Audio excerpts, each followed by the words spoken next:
এই অবস্থায় বাংলাদেশ উপ হাই কমিশনারকে দিল্লি মানে ডেকে পাঠিয়েছে আলোচনা করতে। এটাকে আপনি কিভাবে দেখছেন? আমরা ভালোভাবে ব্যবহার করার চেষ্টা করছি।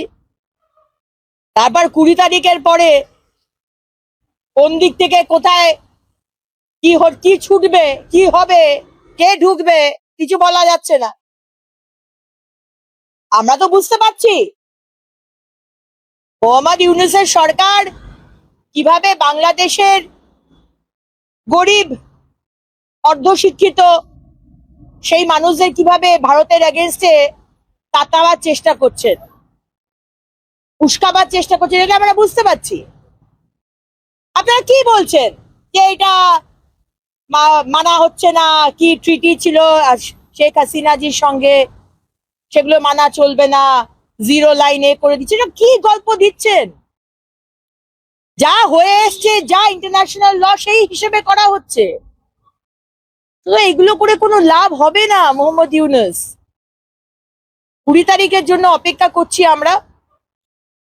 20 তারিখ পর অনেক কিছুই দেখতে পাবেন।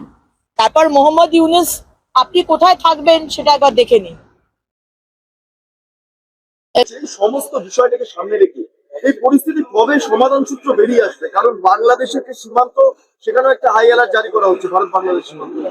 এই যে পরিস্থিতি তৈরি হচ্ছে, দেখুন, আজকে বাংলাদেশ বলুন বা পাকিস্তান বলুন, দুটো দেশই তো ভারতবর্ষের, অখণ্ড ভারতবর্ষের অন্তর্গত ছিল। আর জওয়াহরলাল নেহরু আর মহাত্মা গান্ধীর জন্য আজকে দেশকে ভাগ হতে হয়েছে। এবং হতে হলো হলো তো হলো, সেইখানে যারা হিন্দুরা রয়ে গেল তারা দেখলাম বছরের পর বছর তারা শুধু কমতে থাকলো। ভারতবর্ষের মুসলমান বাড়ছে, ফুলে ফলে তারা বাড়ছে।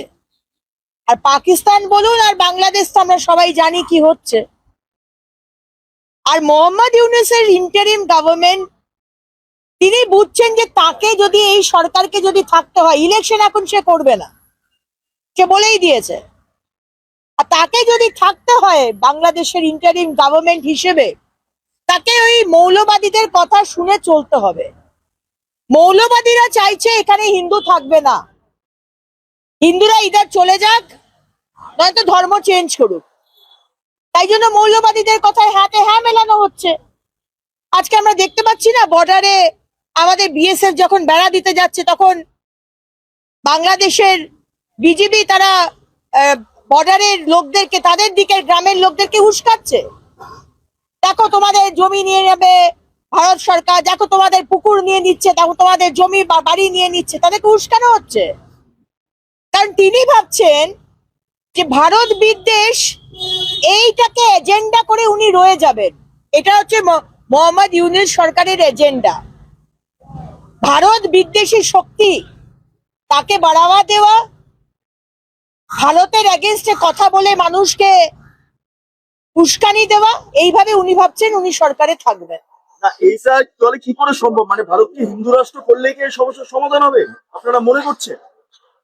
দেখুন, ভারতবর্ষকে হিন্দু রাষ্ট্র করা হবে কি না সেটা তো আমার শীর্ষ নেতৃত্ব, কেন্দ্রীয় সরকার, মাননীয় প্রধানমন্ত্রী নরেন্দ্র মোদীজি ডিসাইড করবেন।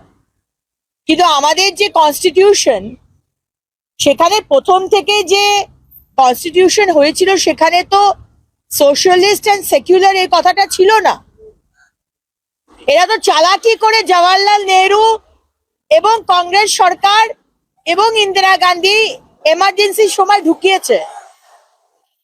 পুরো জিনিসটাকে ঘোল পাকিয়ে দিয়েছে, ঘোট পাকিয়ে দিয়েছে এই কংগ্রেস।